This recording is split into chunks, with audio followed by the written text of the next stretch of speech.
반갑습니다. 이상원 교수입니다. 오늘은 데살로니가 전후서 강의 세 번째 시간입니다. 오늘은 데살로니가 전서 1장 1절에서 10절 말씀을 중심으로 지도자와 주를 본받는 성도라는 큰 주제하에 본문을 살펴보고 있습니다. 지난 시간에 1장 1절을 중심으로 해서 하나님과 그리스도 안에라는 주제로 살펴보았고, 두 번째로 1장 2절에서 3절을 주제로 해서 믿음, 사랑, 소망의 틀을 살펴보았고, 오늘은 바울 일행과 주님을 본받는 성도라는 주제로 1장 4절에서 8절까지를 살펴보고, 이어서 네 번째 주제로 신앙 성장의 세 단계라는 주제로 1장 9절에서 10절을 살펴보도록 하겠습니다. 먼저 1장 4절에서 8절 말씀을 중심으로 해서 바울 일행과 주님을 본받는 성도라는 주제로 함께 은혜를 나누겠습니다. 바울은 4절에서 데살로니가 교회 성도들이 하나님의 사랑과 택하심을 입은 자들임을 상기시킨 후에 이들에 대한 소개와 칭찬을 계속 이어갑니다. 하나님의 사랑하심을 받은 형제들아, 너희를 택하심을 아노라. 데살로니가인들은 두 가지 근거에 의해서 구원받고 성도가 되었습니다. 하나는 하나님의 사랑이고 다른 하나는 하나님의 택하심입니다. 데살로니가인들이 하나님을 사랑한 것이 아니라 하나님이 데살로니가인들을 사랑하셨기 때문에 데살로니가인들이 성도가 될 수 있었습니다. 그러므로 요한일서 4장 10절은 이렇게 말합니다.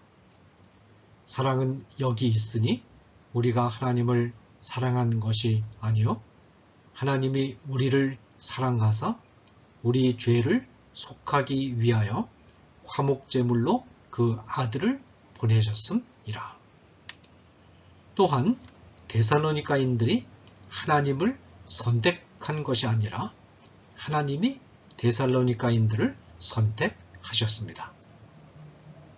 하나님이 먼저 우리를 사랑하시고 하나님이 우리를 선택하셨기 때문에 우리가 구원받고 하나님의 자녀가 될 수 있었다는 것, 이것이 바울이 데살로니가에서 전한 복음의 핵심입니다. 계속되는 5절에서 6절까지에서 바울이 소개하는 데살로니가 교회 성도들의 아름다운 신앙 생활의 모습은 그들이 바울 일행과 주님을 본받는 자가 되었다는 말로 요약할 수 있습니다. 바울은 데살로니가 교회 성도들이 어떻게 바울 일행을 본받는 삶을 살았는가를 소개하기 전에 먼저 5절에서 바울 일행이 데살로니가에서 어떻게 행동했는가를 간략하게 상기시킵니다. 이는 우리 복음이 너희에게 말로만 이른 것이 아니라 또한 능력과 성령과 큰 확신으로 된 것입니다. 우리가 너희 가운데서 너희를 위하여 어떤 사람이 된 것은 너희가 아는 바와 같으니라. 이 본문에서 우선 주목해야 할 구절은 이는 우리 복음이 너희에게 말로만 이른 것이 아니라 라는 것입니다. 바울은 데살로니가에서 복음을 증거할 때 단순히 운변술이나 화술이나 언변으로만 전한 것이 아니라 능력과 성령과 큰 확신을 가지고 전했다라고 자신있게 말합니다. 능력, 성령, 확신은 서로 긴밀하게 연결된 단어들입니다. 말씀을 전할 때 능력이 나타났습니다. 능력이라는 단어는 하나님의 기적적인 작용을 뜻합니다. 바울이 설교할 때 귀신 들렸던 자에게 명령하면 귀신이 쫓겨나갔고 환자가 치유되었습니다. 확신이라는 단어는 하나님이 살아계신다는 것, 예수님을 구주로 영접하면 구원받는다는 것을 뜻합니다. 하나님의 살아계심을 확신한 바울이 설교할 때 청중들도 하나님의 살아계심을 확신하게 되었고, 바울이 예수님을 구주로 영접하면 구원받는다는 설교를 하면 청중들이 예수님을 구주로 영접하는 열매가 나타났습니다. 그러면 능력과 확신은 언제 나타날까요? 성령이 충만할 때 나타납니다. 그래서 이 본문에 능력과 성령과 큰 확신이라는 세 단어가 함께 서술되고 있는 것입니다. 그러면 어떻게 해야 성령 충만을 받을 수 있을까요? 간절한 기도를 통해서.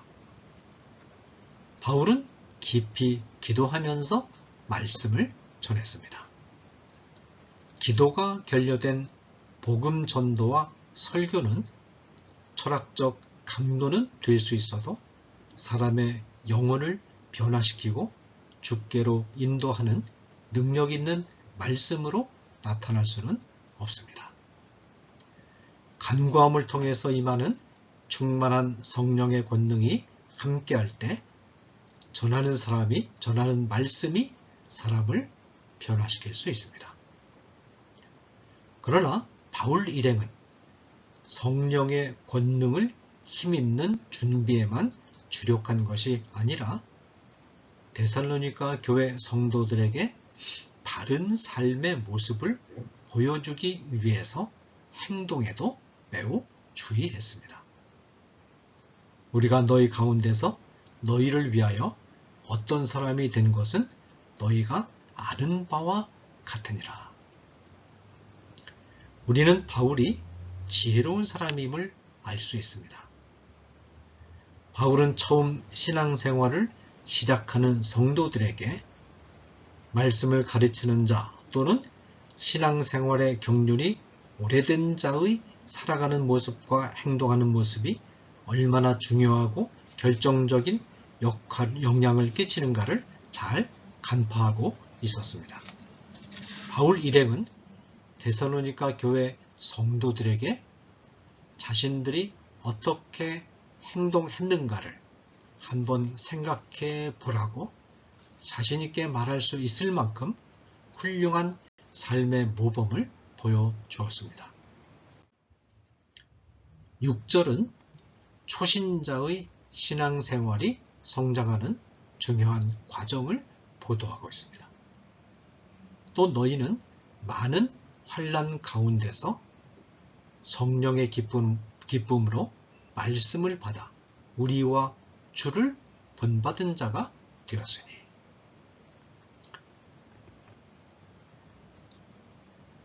우리는 이 본문에서 우리와 주를 본받은 자가 되었으니 라는 표현에 주목해야 합니다.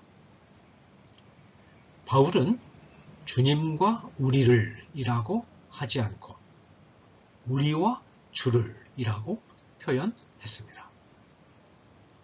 이 구절을 읽을 때 뭔가 좀 이상하다는 생각이 들지 않습니까?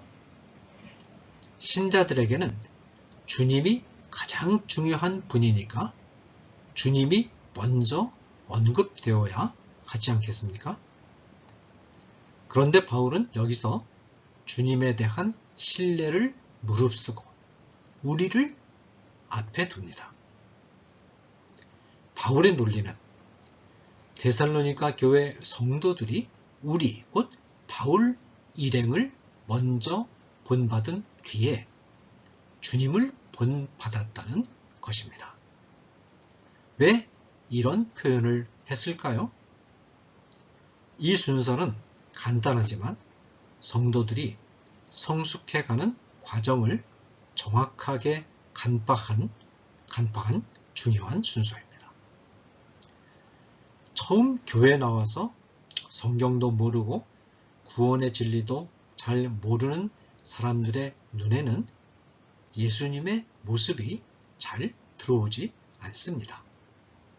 왜냐하면 예수님은 우리 눈앞에 지금 우리 마음속에는 신자들의 마음속에는 계시지만 우리 눈에 시각적으로 들어오는 분은 아니기 때문입니다.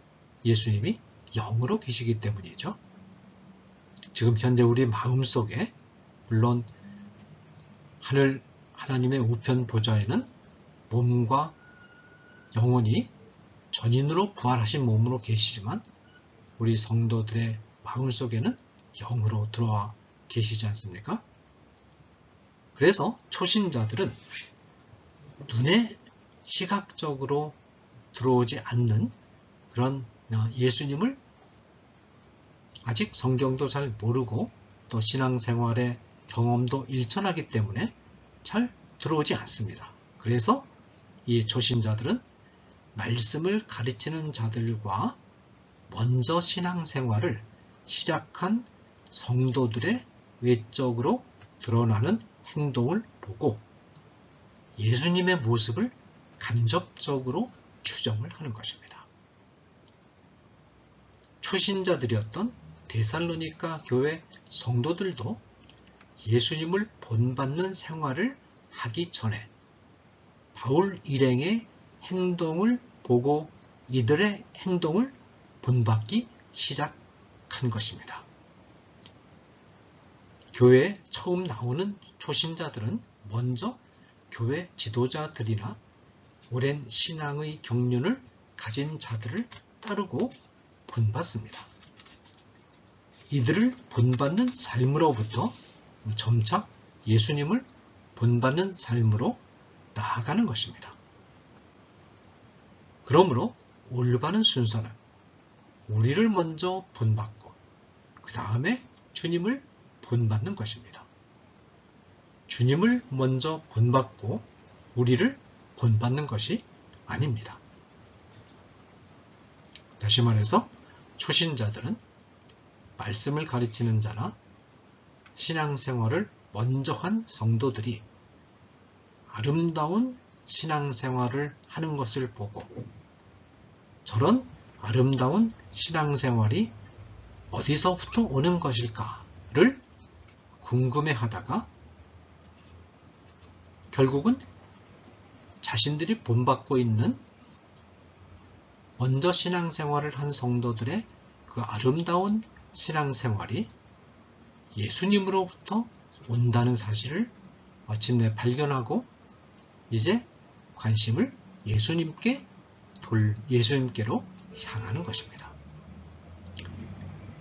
이런 의미에서 먼저 신앙생활을 시작한 성도들은 초신자들이 예수님께로 나아오게 하는 하나의 중요한 징검다리 역할을 한다. 그렇게 볼 수가 있습니다.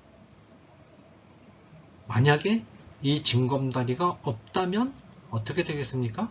초신자들이 거센 물살을 건너서 예수님께 오기가 어렵다라는 것입니다. 이처럼 데살로니가 교회 성도들은 모두 초신자들이었기 때문에 먼저 바울 일행이 어떻게 사는가를 보고 그대로 따른 다음 점차 바울 일행으로 그런 삶을 살게 했던 근원인 주님을 본받는 차원으로 나아갔던 것입니다. 여기에 교회의 지도자들 또는 먼저 믿은 자들에게 주어진 사명이 있습니다. 우리가 이 세상에서 주님을 완벽하게 본받는 삶을 살 수는 없습니다. 그러나 적어도 우리는 교회에 처음 나오는 초신자가 우리를 보고 실망해서 시험에 들고 신앙을 예수님께 이르기도 전에 신앙을 저버리는 사태가 일어나지 않도록 주의 깊게 행동해야 하며, 그들이 주님을 사랑하고 주님을 본받는 경지에 이를 때까지 그들의 모범이 되는 역할을 성실하게 감당할 수 있어야 합니다. 이 같은 배경 안에서 우리는 고린도전서 4장 16절과 11장 1절의 권고와 에베소서 5장 1절의 권고가 차이가 나는 이유를 비로소 이해할 수 있습니다. 고린도 교회 교인들은 아직 미숙한 교인들이었기 때문에 이들을 향해서 권고할 때 바울은 나를 본받으라 라고 강조합니다. 그러므로 내가 너희에게 권하노니 너희는 나를 본받는 자가 되라. 고린도전서 4장 16절 말씀. 내가 그리스도를 본받는 자 된 것 같이 너희는 나를 본받는 자가 되라. 고린도전서 11장 1절 말씀. 그러나 보다 성숙한 신자들이었던 에베소 교회 성도들을 향해서는 하나님을 본받는 자가 되라 라고 권고합니다. 그러므로 사랑을 받는 자녀같이 너희는 하나님을 본받는 자가 되고. 에베소서 5장 1절. 그러면 데살로니가 교회 성도들은 바울 일행의 어떤 모습을 본받았을까요? 우선 바울 일행에게는 환난이 뒤따랐습니다. 많은 환난 가운데서. 환난은 그리스도를 따르는 자들에게 정상적으로 뒤따르는 표지요, 환난이 찾아오는 것은 우리가 그리스도의 제자가 되었다는 증거입니다. 바울 일행은 데살로니가에 들어오기 전에 빌립보에서 환난을 겪었습니다. 데살로니가에서도 환난을 겪었으며 베레아에서도 환난을 겪었습니다. 그뿐만 아니라 바울의 선교 여정 전체가 환난의 여정이기도 했습니다.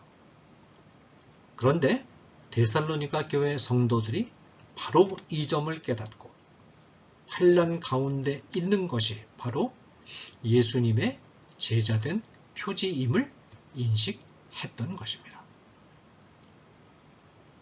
그리스도께서 가시 면류관을 머리에 쓰셨는데 그를 따르는 자들이 장미의 면류관을 써야 할 이유가 어디 있는가? 라고 루터가 훗날 말한 격언을 데살로니가 교회 성도들은 먼저 깨달았던 것입니다. 이들은 바울 일행이 항상 환난 가운데 있었다는 점을 기억하면서 바울이 떠난 이후에 자신들에게 찾아온 환난을 인해서 바울 일행을 원망한 것이 아니라 오히려 감사한 마음으로 그 환난 안에 함께 있음을 기뻐한 것입니다. 이들은 환난 속에서도 기쁨을 잃지 않고 기쁨으로 말씀을 받았습니다. 바울 일행이 빌립보에서 환난을 만나 감옥에 들어가서도 감사의 찬미와 기도를 했던 것처럼 데살로니가 교회 성도들도 환난 가운데서 기쁨을 잃지 않았던 것입니다. 바울 일행이 환난을 예상하고 환난을 만나면서도 복음을 전하기를 쉬지 않았던 것처럼 데살로니가 교회 교인들도 복음을 받는 일 때문에 찾아온 환난에도 아랑곳하지 않고 복음을 즐겁게 받아들였습니다. 데살로니가 교회 성도들의 이 같은 삶의 모습이 마게도니아와 아가야 지방에 있는 성도들의 모델이 되었으며 7절입니다. 그들의 믿음의 소문은 각 처에 퍼졌습니다. 8절입니다. 여기서 각 처에라는 표현은 당시 로마 세계를 염두에 둔 표현인데 로마로 향하는 아그나티안 대로가 데살로니가의 중심부를 관통해서 지나가고 있었기 때문에 데살로니가의 소식은 어렵지 않게 로마까지 전달되었을 것입니다. 그 결과 바울은 데살로니가 전서를 쓰기 직전에 고린도에 온 브리스길라와 아굴라를 통해서 데살로니가 교회 성도들의 소식이 로마에까지 전달되었다는 말을 들었을 가능성이 있습니다. 자, 그 다음에 이제 네 번째 주제로서 1장 9절에서 10절을 다루겠는데 이 네 번째 1장 9절에서 10절은 신앙 성장의 세 단계에 대해서 말해주고 있습니다. 9절과 10절에는 데살로니가 교회 성도들의 또 하나의 신앙생활 모습이 소개되고 있습니다.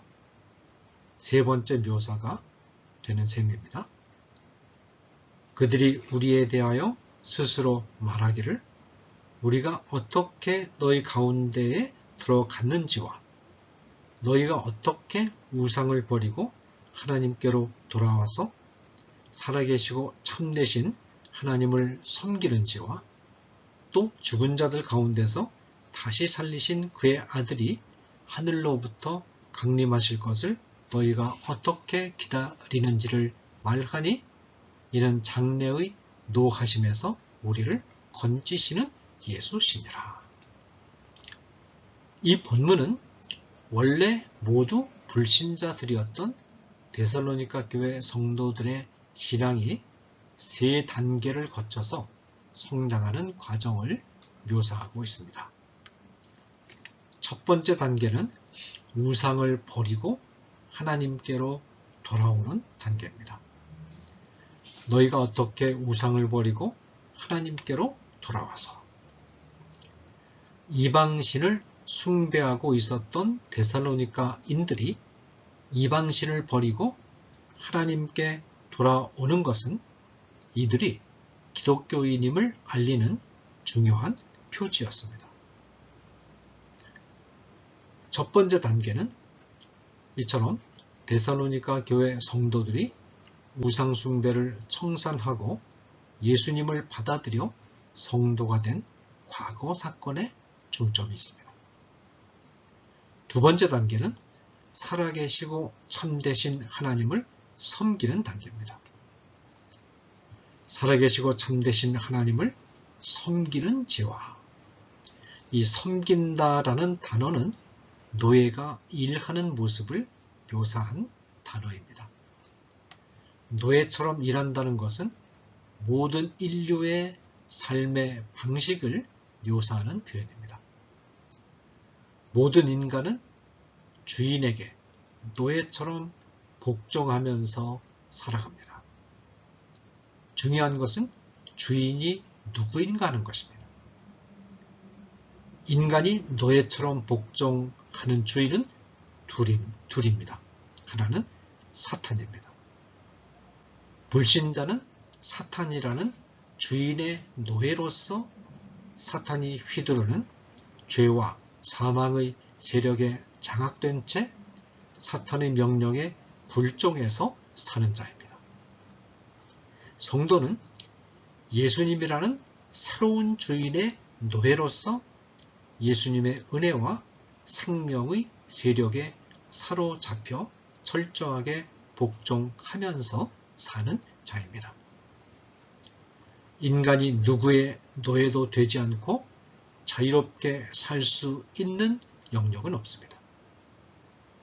우상을 버린 첫 번째 단계가 우상의 종 노릇으로부터 자유하게 되었음을 뜻한다면, 하나님을 섬기는 두 번째 단계는 참된 주인을 만나서 새롭게 종이 되는 것을 뜻합니다. 주님을 믿고 죄로부터 자유함을 얻은 성도들은 이제는 주님을 위해서 순종하고 헌신하는 주의 종이 된 자들입니다. 이처럼 두 번째 단계는 이들의 현재의 삶을 묘사하고 있습니다. 세 번째 단계는 미래를 향한 이들의 삶을 묘사한 것입니다. 이들은 죽음을 이기고 부활하신 예수님이 다시 오실 것을 굳게 믿었고, 이 예수님이 장차 임할 하나님의 진노로부터 우리를 건져 주실 것을 또한 믿었습니다. 데살로니가 교회 성도들에게 있어서 가장 중요한 문제는 예수님의 재림 문제였고, 이 재림 문제 때문에 혼란이 있었고, 이 때문에 바울이 이 서신을 쓰게 되었습니다.